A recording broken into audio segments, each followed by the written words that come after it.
Hello dear students, आप सभी का मेरे चैनल पे स्वागत है। तो आ चुका हूँ मिलने के सैम्पल पेपर जो कि आपका बोर्ड का एग्ज़ाम होने वाला है 19 फरवरी को। इसी का पूरा सैम्पल पेपर है, ठीक है। तो ये बोर्ड एग्ज़ाम का officially sample paper question paper के साथ आपको सॉल्यूशन मिलने वाला है। 3 घंटे का समय मिलने वाला है और 80 नंबर का ये पेपर है।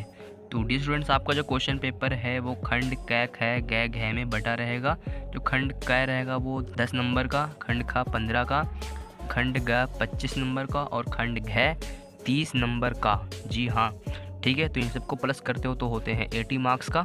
So let's start. तो यहाँ से खंड कै स्टार्ट कर लेते हैं, जो कि है अपठित गद्यांश, जो कि 10 नंबर का है ये, ठीक है। तो इसमें आपको एक अपठित गद्यांश मिलेगा। तो डियर स्टूडेंट्स, आप पहले इसको पूरा पढ़ लेना, ठीक है। पूरा का पूरा आपको एक बार पढ़ लेना है, ठीक है। अब इसी में से आपको आंसर खोजना है। तो जैसे कि देखोगे प्रश्न नंबर 1, पहले देखो ये आखिरी का वर्ड और स्टार्टिंग का वर्ड कहाँ पे है। तो हमने जब देखा तो देखो आखिरी का वर्ड सेम आ रहा है। कुत्र बोल रहा है तो कहाँ, यहाँ पे आकाश से आ जाएगा। कुत्र मतलब होता है कहाँ, ठीक है। तो इसलिए नंबर 2, ठीक है। अब देखो ये वाला लाइन कहाँ है, इसको आप खोजो कहाँ पे है, ठीक है। तो ये रहा वो लाइन, यहाँ मुझे मिल गया है, ठीक है। देख लो यहाँ पे ये रहा, देखो यहाँ पे भी है, यहाँ पे भी है, यहाँ पे भी है। बस ये पूछ रहा था क्या इसके बारे में, तो ये इसका आंसर हो जाएगा, ठीक है। देख लो प्रश्न नंबर 3। प्रश्न नंबर 3 में ये वाला वर्ड खोजो, ये वाली लाइन कहाँ पे है। तो डियर स्टूडेंट्स देखो, डियर स्टूडेंट्स ये रहा, मैंने वो लाइन खोज लिया। तो इसका आंसर हो जाएगा ये वाला, ठीक है। क्लियर यहाँ तक सभी का। अब देख लो ये वाला पूर्ण वाक्य उत्तरत, आपको का पूरा आंसर लिखना है। तो इसको भी आप आराम से कर लोगे, जो अपठित गद्यांश है उसमें से देख के आराम से कर लोगे।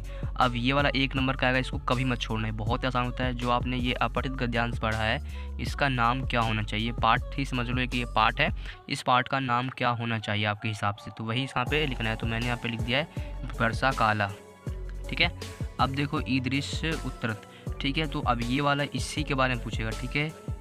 कृषि का क्षेत्राणि कृष्टवा बीजाणी वनस्पति अत्र किम क्रियापदम। तो इसमें क्रियापद क्या है, तो इसमें क्या क्रियापद होता है, जो काम हो रहा है। तो इसमें क्या काम हो रहा है, इसमें वपंती का काम हो रहा है, यानी कि वह बीज को हो रहा है, ठीक है। बोने का काम हो रहा है, तो ये रहा, ठीक है। वपंती यहाँ पे आ जाएगा, ठीक है। इसी तरह से इसमें देख लो, इसमें हमें पूछ रहा है विशेष्य पदम की किम। तो आप जाओ उसमें और उसमें देखो असंतुलम कहाँ पे है, उसके जो आगे वाला वर्ड हो जाएगा या पीछे वाला वर्ड हो जाएगा, जो भी क्वेश्चन में पूछे वही इसका आंसर हो जाएगा। तो मैंने जब ऊपर किया तो आ रहा है, यह वर्णन क्या था, असंतुलन था। इसी के जैसा पाठ में किस चीज़ का बात किया जा रहा है, तो इसका बात किया जा रहा है। तो मैंने लिख दिया दुखिता का। इस वाले जो अपठित गद्यांश था उसमें दुखिता का पर्यायवाची शब्द क्या था, तो वो था मुदिता, ठीक है। दुखिता का था घै वाला मुदिता, ठीक है। अब देख लो खंड ख यहाँ से स्टार्ट है। खंड ख में आपको एक लिखना है पत्र, जी हाँ पत्र लिखना है। तो आइए लिखते हैं इसका पूरा का पूरा सॉल्यूशन। और देखो यहाँ पे इस तरह बॉक्स में रहेगा, इसी में से आपको इसमें भरना है, ठीक है। क्लियर है यहाँ तक सभी का। आइए इसको भरते हैं। तो डियर स्टूडेंट्स ये रहा, देख लो मैंने इस तरह से इसको भर दिया है।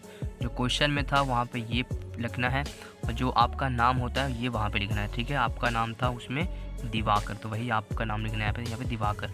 आप असली वाला नाम मत लिखना, जो क्वेश्चन में वो रहना कि मान लो आपका नाम ये है, तो वही वाला नाम यहाँ पे लिखना आखिरी में। और इसको आप आराम से चेक कर लेना, ठीक है। ओके, आइए बात करते हैं नेक्स्ट क्वेश्चन का।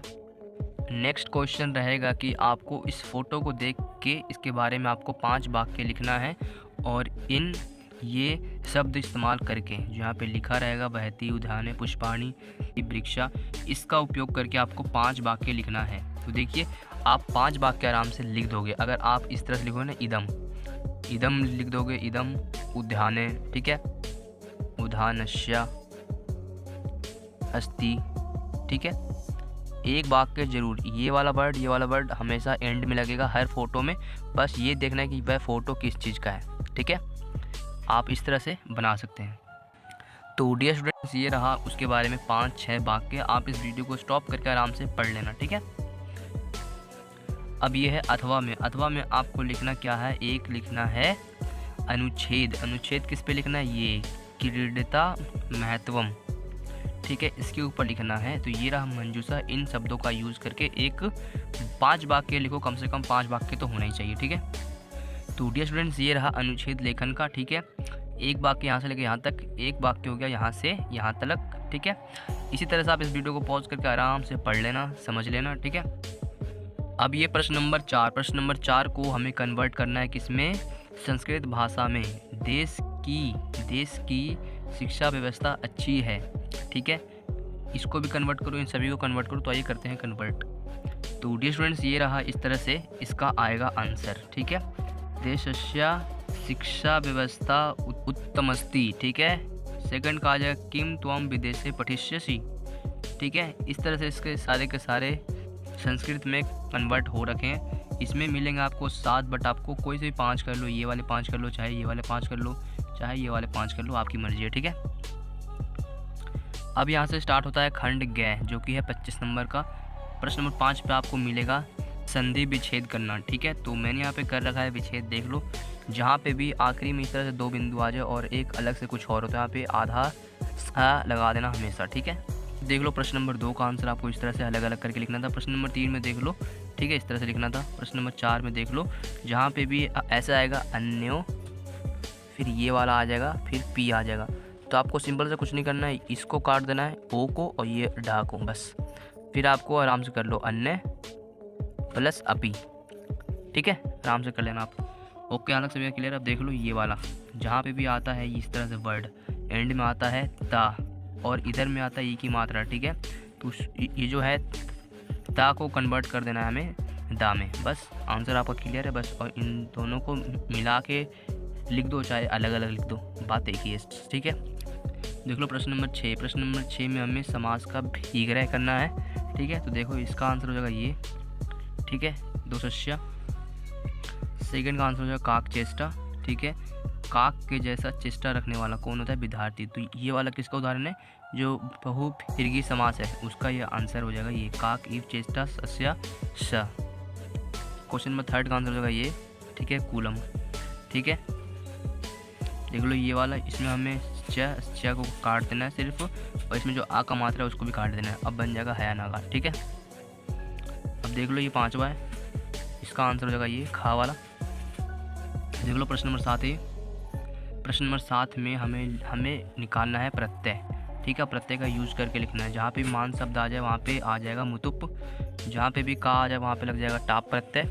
ठीक है, जहाँ पे भी आ जाएगा तल प्रत्यय वहाँ पे लग जाएगा तया। ठीक है, प्रत्यय क्लियर यहाँ तक सभी का। जहाँ पे भी आ जाएगा इस तरह का वर्ड, उसमें बस आप लगा दो ये वाला माँ। ठीक है, इसमें आ जाएगा ऋ प्रत्यय, ऋ प्रत्यय। ठीक है, क्लियर यहाँ तक सभी का। ऋ प्रत्यय आ जाएगा कैसे कि ये वाला ड़ा, ये वाला पा हट जाएगा, सिर्फ इसमें ई की मात्रा बच जाएगा। ठीक है, इसमें आ जाएगा ऋ प्रत्यय। 8वां प्रश्न देख लो। अब हमें इसमें वाच्य का इस्तेमाल करना है, जो है ना वाच्य, उसका इस्तेमाल करना है। देखो यहाँ पे क्या कौन सा आएगा, रुद्धते। सेकंड पे आ जाएगा का, थर्ड पे आ जाएगा गा, फोर्थ पे आ जाएगा पिता। ठीक है, क्वेश्चन नंबर 9 देख लो, बहुत ही आसान है, आप आराम से कर लेना। ठीक है, क्लियर यहाँ तक सभी का। क्वेश्चन नंबर 9 का आंसर देख लो, मैं बता दे रहा हूँ फिर भी। ठीक है, जहाँ पे भी रहेगा आधे घंटे का तो वहाँ पे सार्ध लगेगा। जहाँ पे पूरा का पूरा बता रहा है, समझना पक्का है, तो वहाँ पे कुछ नहीं लगाना है। जहाँ पे आधा वहाँ पे सार्थ आएगा, जहाँ पे 15 मिनट वहाँ पे लग जाएगा पाद, और जहाँ पे 45 मिनट में वहाँ पे पदोन। ठीक है, अब हमें क्वेश्चन नंबर जो 10 है उसमें हमें लगाना है अव्यय पद। अव्यय पद आपको याद होना चाहिए। इसमें अव्यय पद कुछ ही आने वाले, बहुत कम है।